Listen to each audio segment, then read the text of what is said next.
Bahujan Samaj party की बढ़ती लोकप्रियता व बसपा प्रत्याशी की संभावित जीत का संकेत कांग्रेस पार्टी को मिल चुका है।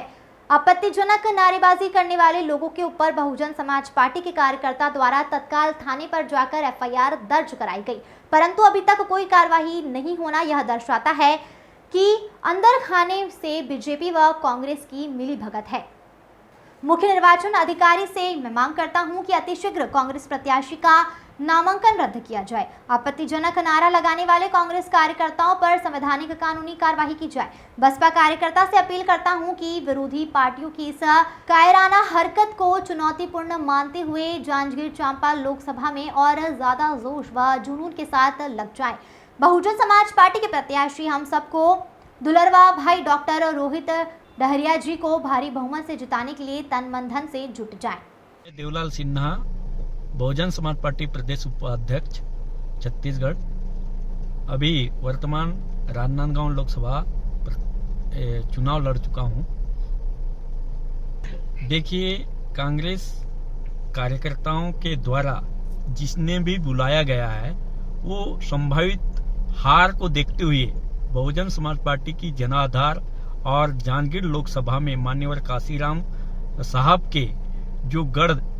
पहला चुनाव लड़े उस पर अभी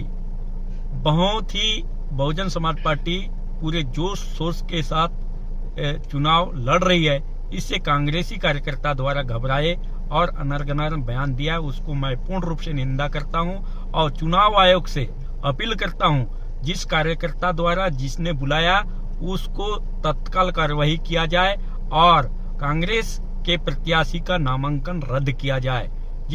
हेमंत पोयाम, पूर्व प्रदेश अध्यक्ष बहुजन समाज पार्टी, और छत्तीसगढ़ में बहुजन समाज पार्टी के चुनाव प्रचार की हम लोग कमान संभाले हैं। और अब इसी दौरान जो हमारे सीएम श्री विष्णुदेव साय जी ने जो ST SC OBC के लिए आरक्षण के संबंध में अपनी बात रखते हुए अनुसूचित जाति के लिए जो असंवैधानिक शब्द का इस्तेमाल किया है वो बहुत ही घोर निंदनीय है, और जो कि उस शब्द पर रोक लगाई गई है संसद के द्वारा और उसका इस्तेमाल करना गैर कानूनी है। तो ये जो सीएम विष्णुदेव साय जी ने उपयोग किया है वो भाजपा की रीति नीति को दर्शाती है कि अनुसूचित जाति को लेकर के उसकी क्या सोच है, क्योंकि विष्णुदेव साय जी RSS के कार्यकर्ता हैं और RSS के द्वारा कैडर हैं। तो वो हमें बताएं कि वो गांधी जी के चेले हैं कि वीर सावरकर के चेले हैं। तो जो वो उनके द्वारा जो सिखाया जाता है उनकी पार्टियों में अनुसूचित जाति को लेकर के इस तरह से असंवैधानिक शब्द का इस्तेमाल बिल्कुल भी उचित नहीं है, और इसके खिलाफ उनको जो है कि अपने अनुसूचित जाति समाज से और पूरे छत्तीसगढ़ वासियों से माफ़ी मांगनी चाहिए, हमारी ये मांग है। देखिए, मान्यवर साहब काशीराम जी ने बहुजन समाज पार्टी की स्थापना किया था और उन्होंने बताया था कि इस देश के अनुसूचित जाति जनजाति OBC के लिए कांग्रेस पार्टी और भाजपा दोनों नागनाथ और सांपनाथ हैं, इन दोनों से बच के रहना है। तो आज मान्य बहन कुमारी मायावती जी जो मान्यवर साहब काशीराम जी की शिष्या हैं, उसी मान्यवर साहब के पद चिन्हों पर चलते हुए ना तो वो कांग्रेस से अलायंस के साथ है ना भाजपा के अलायंस के साथ है, स्वतंत्र रूप से पूरे देश में चुनाव लड़ रही है और छत्तीसगढ़ में भी